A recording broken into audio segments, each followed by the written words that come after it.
ఉంటుందా అనే అనుమానం కూడా వస్తే అలాంటి సమయంలో మేమందరం అనుకుని ఎవరైతే దీన్ని నడిపించగలుగుతారనుకుంటే గుర్తొచ్చిన వ్యక్తి బాలకృష్ణ గారు.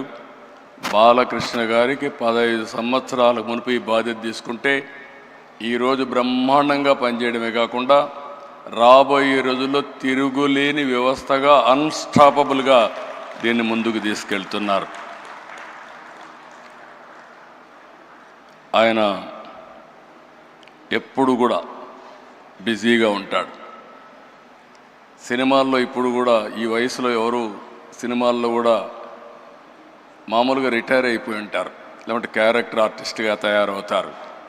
ఇప్పుడు కూడా ఎవర్ గ్రీన్ హీరోగా డిమాండ్ ఉంది.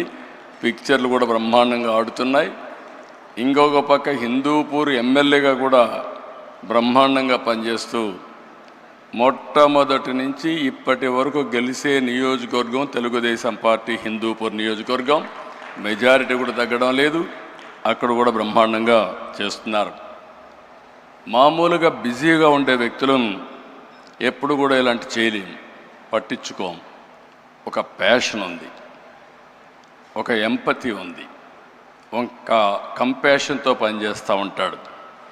ఎంత బిజీగా ఉన్న క్యాన్సర్ ఆసుపత్రికి వెళ్ళడం, ఆయన క్యాన్సర్ పేషెంట్తో వ్యవహరించే తీరు చాలా, అంటే ఆయన మనసులో ఒక ఆవేదన చేయాలనే తపన, అందువలని ఈ సంస్థ ఈ స్థాయికి వచ్చింది.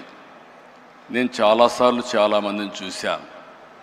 ఒక ప్రైవేట్ ఆర్గనైజేషన్ పెడితే కూడా కష్టపడిన ఈ సమయంలో బాలకృష్ణ గారు ఒక నాన్ ప్రాఫిట్ ఆర్గనైజేషన్ పెట్టి ప్రపంచమంతా తిరిగి డొనేషన్స్ కలెక్ట్ చేయడమే కాకుండా సిఎస్ఆర్ కోసం పదే 10 మందికి చెప్పి ఒక సేవాభావంతో ముందుకు పోయారు.